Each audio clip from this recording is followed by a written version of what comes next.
আমি jeweller Rahman, সহশিক্ষক Amirabad high মাদ্রাসা গণিত বিভাগ। আজকে তোমাদেরকে অনুপাত সমানুপাতের উপর ভিডিও দিচ্ছি। তো দেখো, আজকে অনুপাত সমানুপাত এর যে তোমাদের পেজ নম্বর 99 এ 5.3 যে ম্যাথগুলো ছিল তার মধ্যে লাস্টের কয়েকটা ম্যাথ বলেছিলাম যে তোমাদের একটু করতে অসুবিধা হতে পারে, তো সেই কটা করাবো। এবং 12 যে অঙ্কগুলো আছে, 12 ওর যে এমস ভিএসএ ভেরি শর্ট অ্যান্সার, তার মধ্যে MCQ, multiple choice question MCQ, এই যে ম্যাথ, এখানে দেখো তিনটে পরপর ম্যাথ আছে। 1 নম্বর আছে দেখো 3, 4 এবং 6 এর চতুর্থ সমানুপাতি। 3, 4 এবং 6 এর চতুর্থ সমানুপাতি। কি চতুর্থ সমানুপাতি? তো এখানে দেখো চতুর্থ সমানুপাতি মানেই কি বলেছিলাম, যে নর্মাল সমানুপাতি হওয়া মানে চতুর্থ সমানুপাতি, আর ক্রমিক সমানুপাতি মানে কি, যে তৃতীয় থাকবে এবং মধ্য সমানুপাতি থাকবে। ঠিক আছে, তাহলে এটা চতুর্থ সমানুপাতি। তাহলে আমরা কি ধরবো? এর এটা যেহেতু এমসিকিউ তো রাফে করতে হয়, আর যদি লিখে লিখে করতে হয় তাহলে কি চতুর্থ সমানুপাতি কি, এর মনে করি এর চতুর্থ সমানুপাতি কি এক্স ধরতে হবে। এবার এক্স ধরলে কি হয় দেখো, 3:4 সমান কত হবে? 6:x।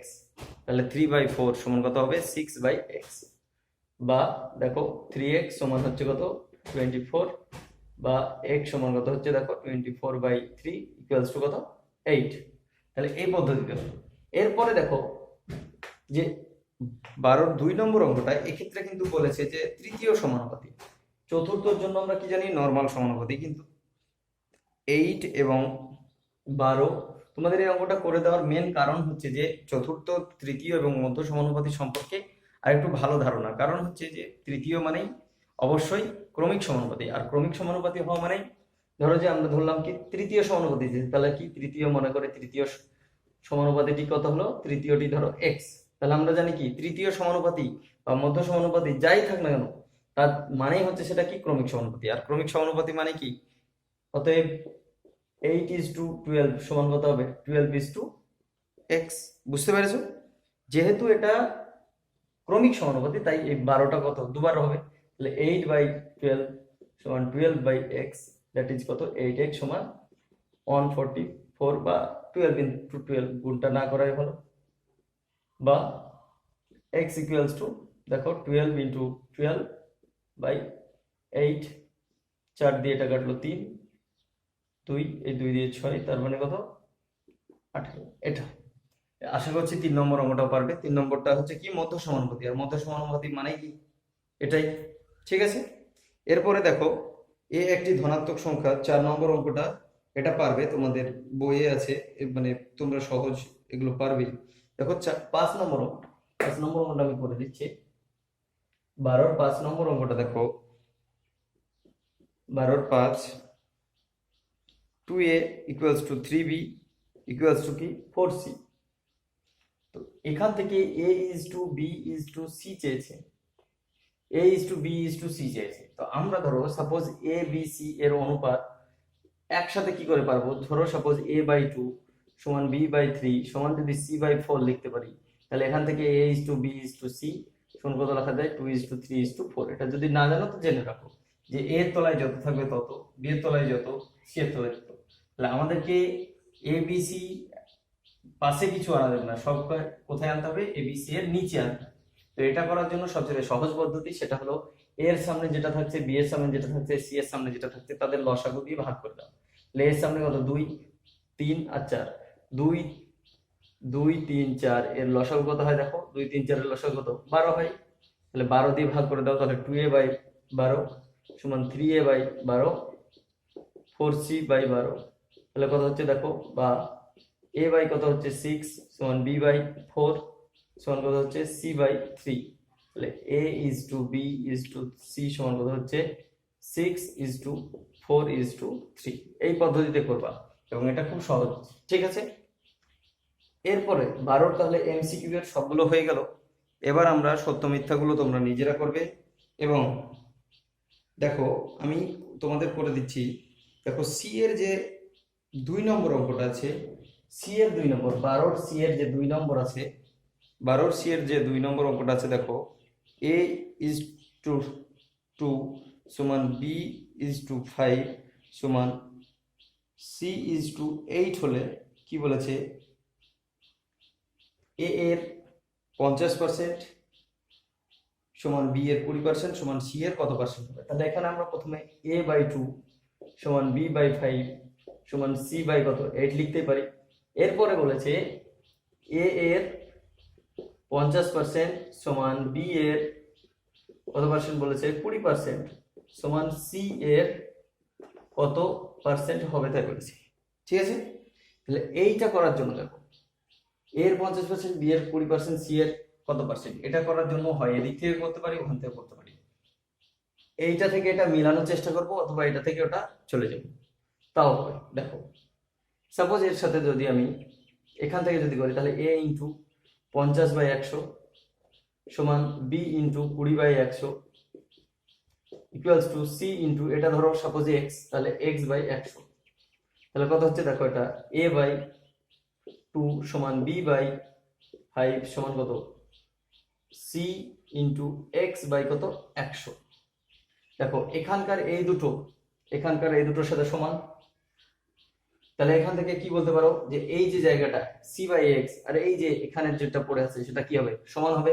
তাহলে এখান থেকে কি বলতে পারি, 1/8 তার সঙ্গে সমান হবে x/100 এর সাথে। তাহলে x সমান কত হচ্ছে 100/8, তার মানে এটা কত হচ্ছে দেখো 4 দিয়ে 2, এটা হলো 25, তাহলে কত হলো 25/2 বা 12.5। এটা করতে পারো, ঠিক আছে। এটা হচ্ছে সহজ পদ্ধতি। আবার এখানেও মিলিয়ে নিতে পারো কি, যে 50% আনতে বলেছে, তাহলে 50% আনা মানে কি, গুণিত কত আনতে হবে, অবশ্যই 50 আনতে হবে, ঠিক আছে। এবার এই 2 যদি রাখতে চাই, তাহলে নিচে দেখো 100 লাগবে, মিলে গেল। সমান দেখো এখানে 20% আনতে হবে, তাহলে b ইন্টু 20 রাখতে হবে, সঙ্গে কি নিচে 100 সমান। এটাকেও যদি আমি পার্সেন্টের আকারে আনতে চাই, তাহলে দেখো c ইন্টু নিচে কি 100 লাগবেই, পার্সেন্ট মানে। এবার এটা 100 আনতে গিয়ে দেখো উপরে কি আনতে হচ্ছে, উপরে অবশ্যই দেখো এটা 25/2 আনতে হচ্ছে, তাছাড়া হবে না কোনোভাবে। তো এই পদ্ধতিটাই করবে, এটা সহজ পদ্ধতি আছে, ঠিক আছে।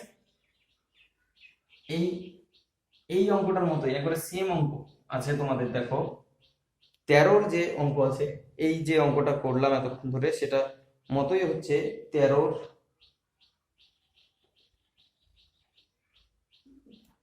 এখানে আর এই অঙ্ক নাই, তোমরা দেখো তোমাদেরকে এর আগে 13 একটা অঙ্ক করতে বলছিলাম, যে যেটা ভুল হওয়ার চান্স আছে 13, সেটা হলো 13 যে অঙ্কটা ভুল হয় সেটা হলো 3 নম্বর অঙ্ক। a/b সমান হচ্ছে কত, 3/4 এবং x/y সমান কত, 5/7। তো বেশিরভাগ যা করে এখান থেকে কি ধরি, a সমান 3k, b সমান 4k ধরি বলে লিখে দিল। একই রকম ভাবে এখান থেকেও ধরি বলে x সমান 5k লিখে, y সমান 7k লিখে। এই জায়গাটাতেই ভুল, যে এখানে যদি আমি কে ধরি, তাহলে এখানে অবশ্যই কে বাদ দিয়ে অন্য কিছু ধরতে হবে। সাপোজ k1 এখানে, বুঝতে পেরেছো। এই অনুপাতটার জন্য যদি আমি ভেদক কে ধরি, তাহলে এটার জন্য কি ধরবো, k1 ধরবো, ঠিক আছে, আলাদা ধরতে হবে। এরপরে আমাদের যেটার মান চেয়েছে সেটা বার করে দাও। দেখো কি চেয়েছে, 3ax minus by divided by, অনুপাত চেয়েছে তো ডিভাইডেড বাই করে দিতে পারি, 4by মাইনাস 7ax। তাহলে এর মানটা বসিয়ে দাও, সমান দেখো এটার মান যদি বসিয়ে দিই, 3a এর মান কত 3k, x এর মান কত 5k1 minus b 4k into 7k1 divided by 4, b এর মান বসিয়ে দাও 4k ইন্টু y এর মান 7k1 মাইনাস 7, a এর মান 3k, b এর মান কত 5k1।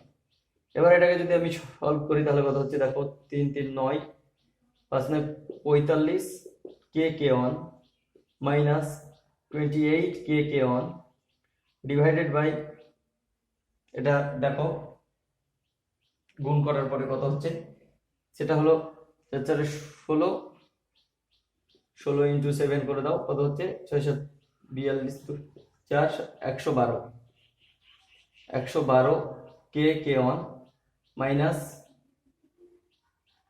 7 15 105 কে কে ওয়ান। দেখো দূর জায়গা থেকে কে কে ওয়ান অথবা এটা দেখো 45 থেকে 28 বাদ দিলে কত হচ্ছে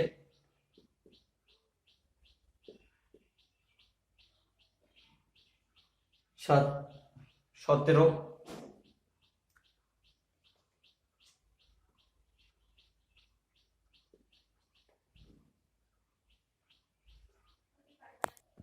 দেখো তাহলে এটাকে সলভ করলাম, তাহলে কি হচ্ছে 17 কে কে ওয়ান 7 কে কে ওয়ান, তাহলে 17/7। তাহলে 17/7 মানে কি হলো যে অনুপাত যদি করি তখন কত হয়ে যাবে 17:7 হয়ে যাবে। দেখো তোমরা যদি ভুল পদ্ধতিতেও করো যে কে কে ধরেও করো তবুও মিলে যাবে, উত্তর মিলে যাবে, কিন্তু পদ্ধতিটা হচ্ছে একটু ভুল আছে, ঠিক আছে। তো এই পদ্ধতিতে তোমরা 12 এবং 13 সব অঙ্কগুলো আশা করছি পেরে যাবে, তোমাদেরকে আর বেশি কিছু বলছি না। তো 13 দেখো একটা লাস্ট একটা অঙ্ক, এই অঙ্কটা করিয়েই আমরা নতুন একটা জিনিস শুরু করব ওই অনুপাত সমানুপাতেরই। 13 4 নম্বর অঙ্কটা দেখো, x 12 y 27 বলছে যে ক্রমিক সমানুপাতি। ক্রমিক সমানুপাতি মানে কি x is to 12 equals to কি 12 is to y সমান কি y is to 27। এটা কি বলেছে ক্রমিক। তাহলে বলেছে x আর y এর মান, দেখো দুটো অজানা জিনিস, তাহলে x বাই 12 সমান 12 বাই y হবে একবার, আর একবার কি 12 বাই y সমান কত হবে y বাই 27। তোমাদের কাজ হবে দেখো এই যে ইকুয়েশনটা আছে এই ইকুয়েশনটা থেকে দেখো কোনাকুনি গুণ করলে y এর মান পেয়ে যাবে।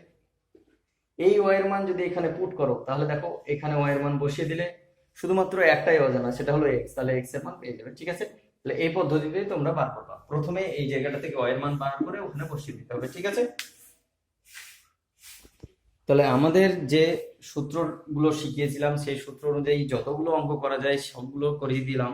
তো আজকে কিছু সমানুপাতের বিভিন্ন ধর্ম সম্পর্কে আলোচনা করা হবে। ধর্ম মানে কি কি নিয়ম মেনে চলে। ধরো সাপোজ এখানে আমাদের আছে a is to b সমান ধরো দেওয়া আছে c is to d দেওয়া আছে। তো এখান থেকে আমরা এটাকে এভাবে লিখতেই পারি a বাই b সমান কি লিখতে পারি c বাই d লিখতেই পারি।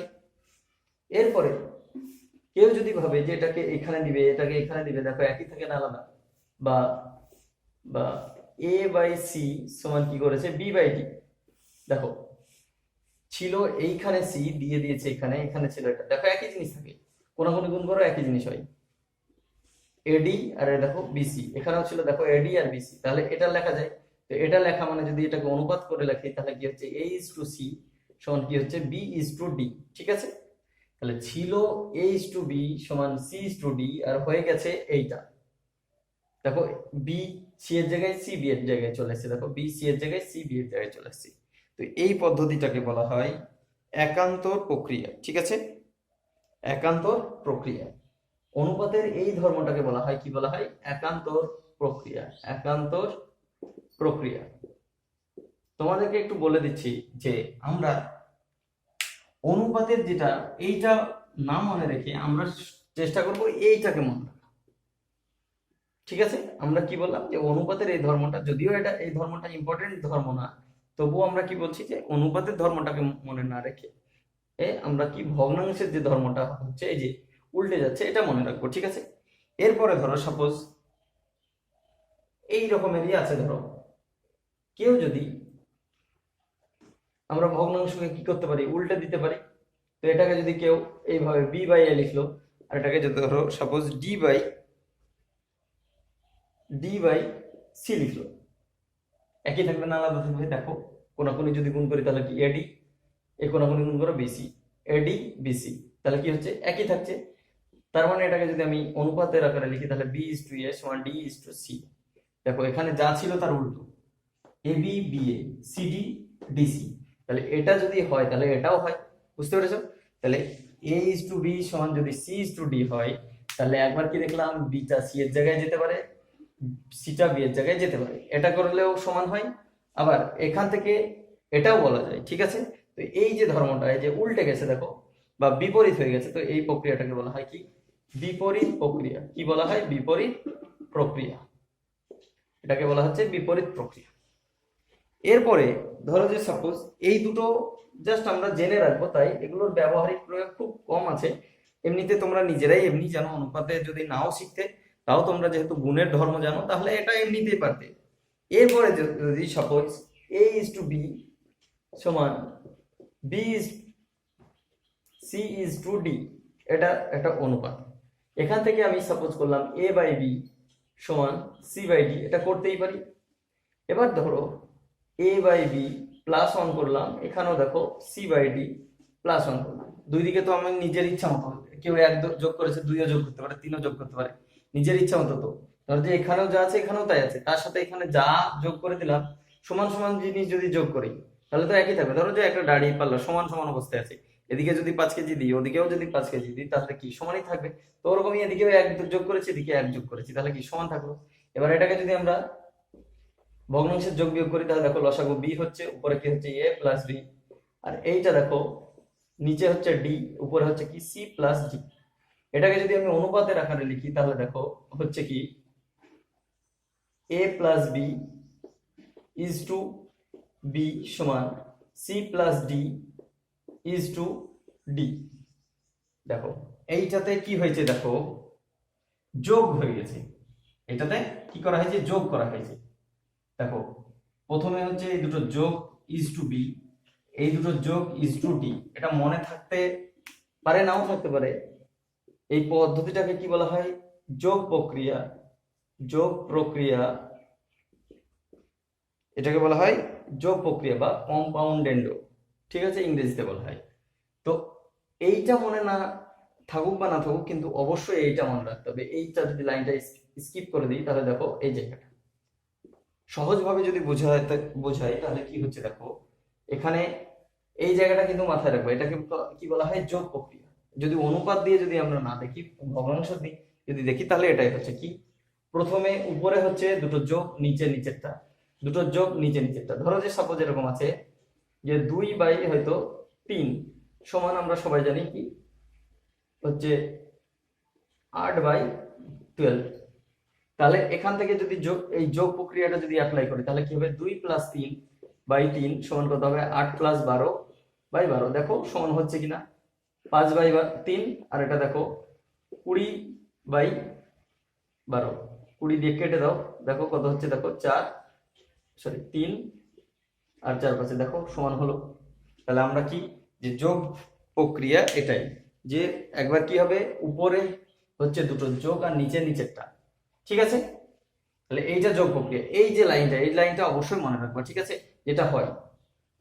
এবার ধরো সাপোজ কেউ a ইজ টু b সমান c ইজ টু d ছিল। এবার ধরো কেউ a বাই b সমান c বাই d লিখলো।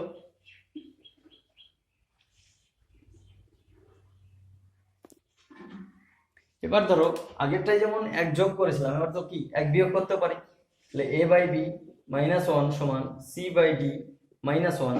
তাহলে এখান থেকে দেখো কি লেখা যায়, এটাকে আবার আগের মতো করলে a minus b by a sorry b, এখানে দেখো c minus d by d। তো এই পদ্ধতিটাকে বলা হয় বিয়োগ পদ্ধতি, কিন্তু বলা হয় না, ঠিক আছে, করছি বিয়োগ কিন্তু এটাকে বলা হয় ভাগ পদ্ধতি, ঠিক আছে। কি পদ্ধতি? ভাগ পদ্ধতি, এটা মাথায় রাখবা, কেউ আবার ভুল করে বিয়োগ পদ্ধতি বলবে না, করা হচ্ছে বিয়োগ কিন্তু বলা হয় কি ভাগ পদ্ধতি। তো আগের মতোই এটা যদি অনুপাত আকারে লিখি তাহলে কি a minus b is to b সমান কি হবে c minus d is to d। দেখো মনে রাখতে হবে তোমাকে এইটা, এই যে মাঝের যে ভগ্নাংশ দিয়ে আছে এটা মনে থাকলেই উপরেরটাও লেখা যাবে নিচেরটাও লেখা যাবে। এইটা যদি মনে রাখতে পারো তাহলে হবে কি যে একবার যোগ ছিল উপরে, একবার কি হলো বিয়োগ।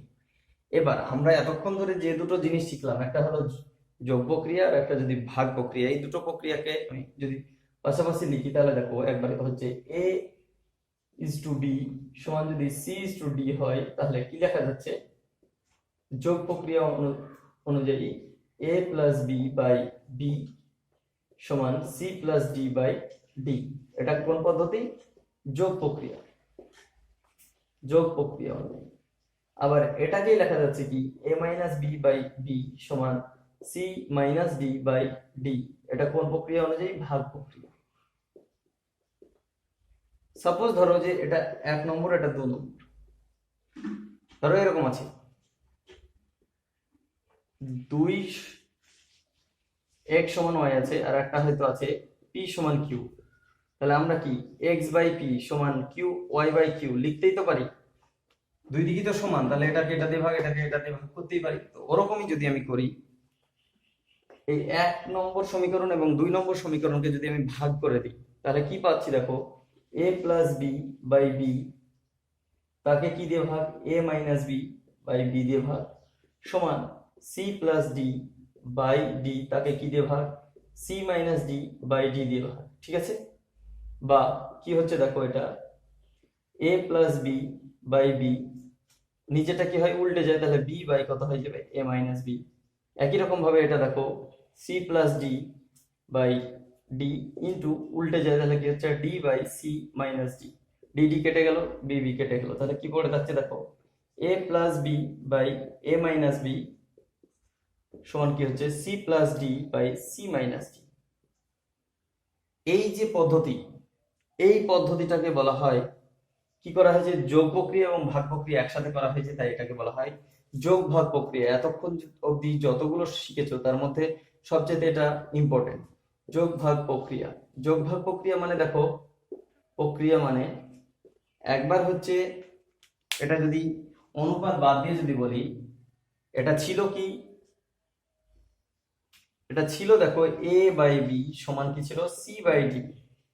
একবার কি করা হয়েছে, উপরে এই দুটো যোগ, এভাবে মনে রাখবে, এই দুটোর একবার যোগ করা হয়েছে, আর একবার কি এটা থেকে এটা বিয়োগ করা হয়েছে। দেখো এই দুটো যোগ, একবার বিয়োগ। আবার একই রকম ভাবে ডান দিকেও এই দুটোর একবার কি করা হয়েছে, যোগ করা হয়েছে, একবার কি করা হয়েছে, বিয়োগ করা হয়েছে। বুঝতে পেরেছো? মানে সাপোজ আগের মতোই যদি ভাবি যে 2/3 সমান 8 কত 12 যদি হয়, তাহলে এটাকে যদি যোগ ভাগ প্রক্রিয়া, এটা মুছে দিচ্ছি এখানে, দেখো তাহলে কি দাঁড়াচ্ছে, যে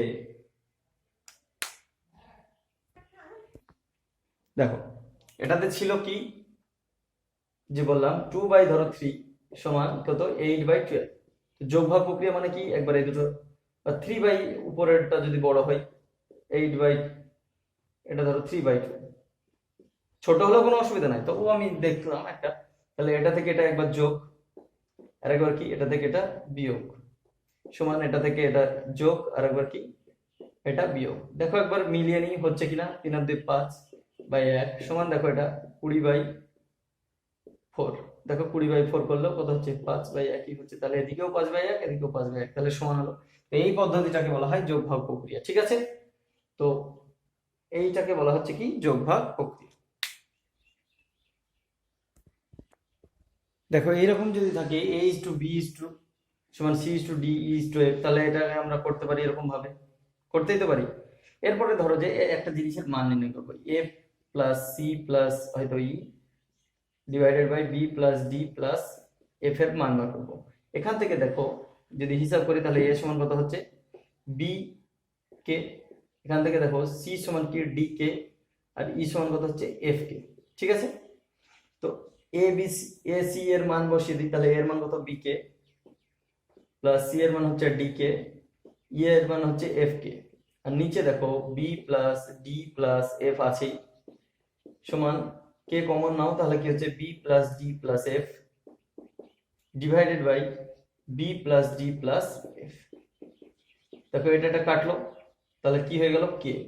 তাহলে এই যে পুরো ব্যাপারটা, এই পুরো ব্যাপারটার মানটা কার সাথে সমান, কে এর সাথে সমান, তাই তো? আর দেখো এই পাশে দেখো কে কার সঙ্গে সমান ধরেছিলাম, এইটার সাথে, তাহলে কে এর বদলে আমরা এটা লিখে দিতেই পারি। ধরো সাপোজ কে এর বদলে এটা লিখে দিলাম, a plus c plus E by কি হচ্ছে, b plus d plus f। এই পদ্ধতিটাকে বলা হয় সংযোজন প্রক্রিয়া। কি বলা হয়, সংযোজন প্রক্রিয়া। এই প্রক্রিয়াটা এবং তার আগের যে যোগ ভাগ প্রক্রিয়া, এই দুটো প্রক্রিয়া সবচেয়ে গুরুত্বপূর্ণ। এবং এখানে দেখো 3টে ছিল, তাই 3টে যোগ। যদি এখানে অসংখ্য থাকে তো অসংখ্যই হবে। ধরো সাপোজ এরকম আছে ধরো a1 বাই b1 সমান a2 বাই b2 সমান ধরো c2 সরি a3/b3 সমান a4/b4, এরকম ভাবে ডট ডট ডট চললোই। তাহলে এর মানটা কার সঙ্গে সমান হবে? এর মানটা অবশ্যই সমান হবে সবগুলোর যোগ, মানে a1 plus a2 plus a3 plus a4 dot dot dot যত দূর অব্দি আছে উপরের গুলো সব ডিভাইডেড বাই নিচের গুলো যতগুলো আছে a plus b2 plus b3 plus dot dot dot dot সব। ঠিক আছে, তাহলে এই পদ্ধতিটাকে কি বলা হয়? সংযোজন প্রক্রিয়া। এটার জন্য মাথায় রাখবা কি, উপরের গুলো সব যোগ বাই কি নিচের গুলো সব যোগ, এবং কার সঙ্গে সমান? এই প্রত্যেকটা অনুপাতের সঙ্গে সমান, মানে এটা এর সঙ্গে সমান, এটাও সব এর সঙ্গে, মানে এটা সমান এটা সমান এটা সমান এটা ডট ডট ডট সমান কি এইটা। ঠিক আছে, তো এই পদ্ধতিটাকে বলা হয় কি সংযোজন প্রক্রিয়া।